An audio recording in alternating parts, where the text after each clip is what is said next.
I think we've pretty much got the base. Well, one of the things that I want to bring up that I think is a really key thing that is still amazing to me to this day is Scientology has a thing, it's called, if you've got the handout, it's called the Scientology Creed, right? And I'm going to read from you something. It says that all men have inalienable rights to think freely, to talk freely, to write freely, their own opinions, and to counter or utter or write upon the opinions of others. Okay, so doesn't that sound like you could write and speak and talk freely? Isn't that what it's saying? Right. Well, when I left Scientology, like I said, my husband divorced me of 27 years, wouldn't talk to me at all. My best friends of 30 years have never talked to me since. These are the first two. One Scientologist talked to me at a fair, but I've run into many of them, and they just would practically, it looks like they would just spit on you. I mean, I can't even say how low it is. I sat in a meeting, this is a true story, the ministers of LA wanted to know about the other side of Scientology. So we went to a meeting with the ministers. And I said to the guy who set it up, Scientologists are going to be there. And he said, oh, no, this is invitation only. And I said, trust me, I used to work with OSA, they're going to be there. Sure enough, Gail Carroll, who's one of the mission holders up in Los Angeles, was there. And at the end, Scientology's a lot like totalitarianism in that the right hand doesn't know what the left hand's doing, right? So she was like the right side, like PR. Like I worked in PR, she worked in PR. And at the end, after we talked, Dr. Kent and I talked about fair game, which is a thing Hubbard wrote. If someone speaks out against Scientology, you can lie, cheat, steal, destroy them utterly. Now, I know from experience, I stood up in court saying, that's a lie, that's not true, that's been canceled, because that's what Scientology shows you. But the original policy of the cancellation says it's canceled, but at the bottom it says, but this does not apply to suppressive people, which is anybody who's speaking out against them. So anyway, long story short, we talk about fair game. She says that's not true. We go outside, and the Scientologists are out there passing out black PR, bad, negative stuff about Dr. Kent. And it freaked out the ministers so much, they circled us and walked us to the car. Later, Scientology called up the minister, my friend, and said, we need to meet with you by yourself. He called me up. I said, I'll come. So myself, Jeff Jacobson, and he all go to this. They had 13 minutes to speak. We had 13 minutes to speak. They read the creed of a Scientologist. He asked them about suicides that have happened, which there's a lot of them, deaths that have happened, which there are a lot of them, the net nanny, which they put on Scientologist computers so Scientologists can't see critical things. These conversations we've had today, they cannot see. At the time, they couldn't, because they put on a net nanny to lock it out, right? Different things like that. They lied through their teeth and said, we don't know anything about that. I know these people personally. I knew they knew about it. So I said, if you believe in this creed, why is it none of my friends can speak to me? If you honestly believe that people have the inalienable right to free speech. And she said, well, you know, that, and the minister, the one they were really interested in, said, well, is that true? Do you really have a thing called disconnection, which is where families, business partners, kids disconnect from whoever is the suppressive person? And he was amazed. He said, do you really have that? And she said, well, just with a small percentage. I mean, Hitler was an SP, and Tory's an SP. Right? Good analogy. The ministers all looked at him like, are you crazy?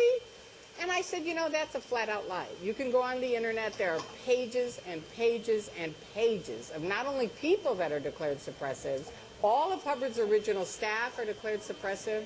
The vast majority of their top auditors have been declared suppressive people. Large amounts of organizations have been declared suppressive people. So that's what I want to know is how is that free speech? It isn't. So that's the thing where there's these controversies. They sell freedom, but they actually rope you into this mind control.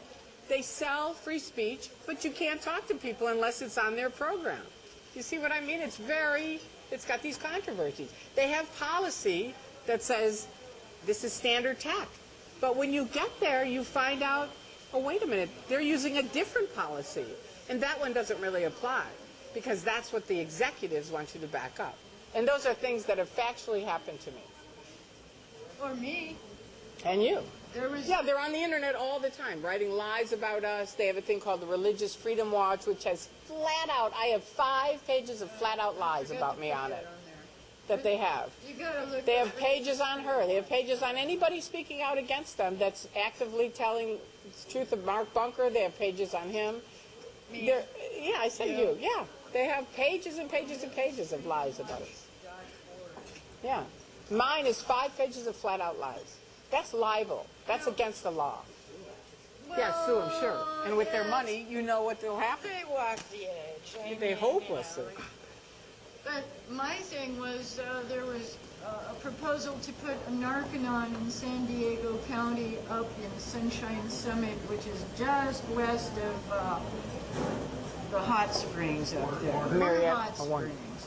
So I said online that I was going to go to the County Board of Supervisors meeting to speak in opposition to that. A week later, this is 3 years ago, I get 2 detectives from the Criminal Intelligence Unit to my door because someone phoned in an anonymous call that I was planning on blowing up a Church of Scientology. Right. They do that. I'm a cartoonist. I'm positive. I was at the Burbank Hilton. This is a true story because he's going, are you sure that happened? Someone called us and said, we want to get our kid out of Scientology.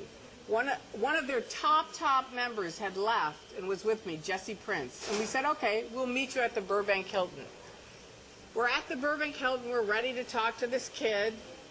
And the father's on the cell phone, hysterical. He goes, they're here. They've got private investigators. They won't let me talk to my son. So I said, Jesse, let's go downstairs. So we go down. We're in the lobby of the Burbank Hilton. They are surrounding. Joel Phillips comes up to me and says, Tory, what are you thinking of? And, you know, sleep deprivation, food deprivation. I said, Joel, you're nuts. All we're going to do is talk to these people. OSA, the Office of Special Affairs, basically cornered him in the lobby of this hotel.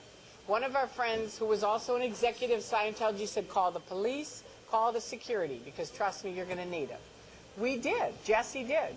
So now we're there for 2 hours with them saying, don't talk to Tory, she's a drug addict, which is such a lie. You know, they're just, don't talk to... The parents are there, the kid is there crying, his sister is there crying, the parents are totally upset.